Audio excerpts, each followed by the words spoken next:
In Eric episode 2, Vincent catches a glimpse of Eric at the end of the press conference. He later gets upset seeing Sebastian, Cassie's former student, comforting her. Then, when Cassie tries to get Vincent to help her search for Edgar, he refuses, saying he has to get to work. He thinks he needs to get Edgar's puppet on the show. Meanwhile, Michael asks Edgar's teacher about him. In one of the missing child's drawings, he's running away from home with an unidentified man. He later learns from Crip that Kennedy died in a hit and run last night. This gets Michael thinking about the Lux again and how Kennedy was asking about A, but Crip wants him to stop entertaining that train of thought. When Vincent gets to work, he sees them working with a new puppet, and he takes out his frustration on the crew. His colleague Ronnie fights back, insulting him for letting his kid walk to school alone. When everyone clears out, Vincent shows Lenny the design for Eric, but Lenny doesn't see his vision. Still, Vincent begs him, because if Edgar sees Eric on the show, maybe he'll come home. So Lenny decides to try and convince their higher-ups. Later, Vincent pitches Eric to one of the executive producers. He's skeptical, but promises to gather the team to hear his pitch on Friday. Drunk, Vincent then asks Lenny if he took his son, as he always liked him. Not taking him seriously, Lenny goes on with his work. At the NYPD, Michael notices that George Levette has a criminal record, so he heads out to investigate the super. He notices jars of candy and a kid's magazine in George's home. He and other officers then check the boiler room where they find chalk drawings, a tricycle and a juice box. Meanwhile,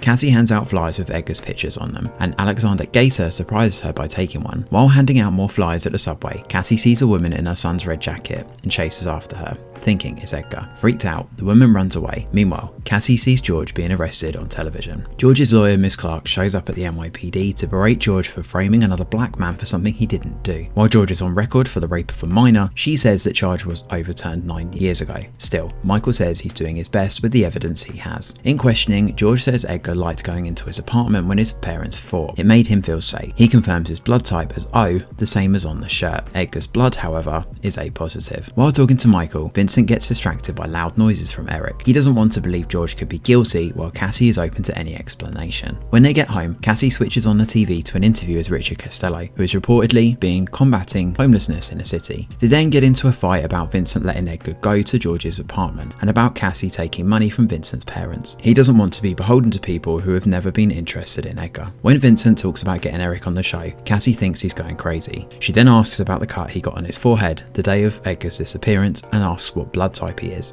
He only responds by saying he's going to give his mother her check back. Cassie then vomits for the second time that day. On the subway, Eric tells Vincent he has to get him on the show so Edgar comes home. He then arrives at his parents' home to return their check. His mother notices him talking to himself like he did when he was a boy. She says he needs to go back on his medication. On his way out, he gets a glimpse of his dad, who is on the phone about one of his properties. Michael goes to show George in his holding cell. He shows him the picture Edgar drew of him running away from home with a black man. George scoffs as the man looks nothing like him. He says it's disgusting that Michael would think he's a paedophile. Elsewhere, the woman wearing what looks to be Edgar's jacket walks along an area of unhoused people. She meets a man named Yusuf, who looks more like the man in Edgar's pictures. Yusuf takes out a missing person poster of Edgar and a rope from the plastic bag the woman gives him. He tells the woman the rope will be strong enough, and she asks if he's going to cut her in on this. When he gets home, Michael finds a weak William struggling alone in the shower. He carries him to the couch, then finds that he's marked items in the house with different colour stickers. Yellow means they are for Michael, and green means they are for Caroline. Not wanting to talk about William's dying, Michael walks away. The detective returns to the Lux to ask Gator about the recording he took last time he was there, but Gator insists he keep things legal now. He goes to the back to show Michael the child of one of their workers, who sometimes stays there. He also shows him the literal bourbon TJ mentioned. While he's trying to prove his innocence to Michael, an unnoticed Sebastian walks by, carrying a tray of food. After this outing, Michael gets one of many calls he's been receiving from Marlon Rochelle's mother. Her son, who is black, has been missing for almost a year,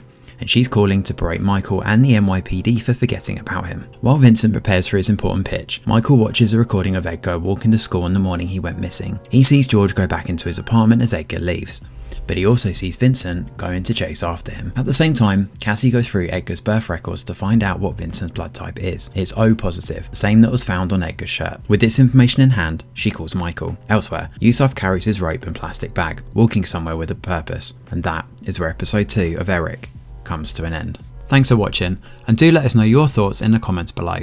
Smash a like or subscribe to the channel, your support is very much appreciated. I'm Greg Wheeler, and from all of us over here at The Review Geek, we'll see you on the next video.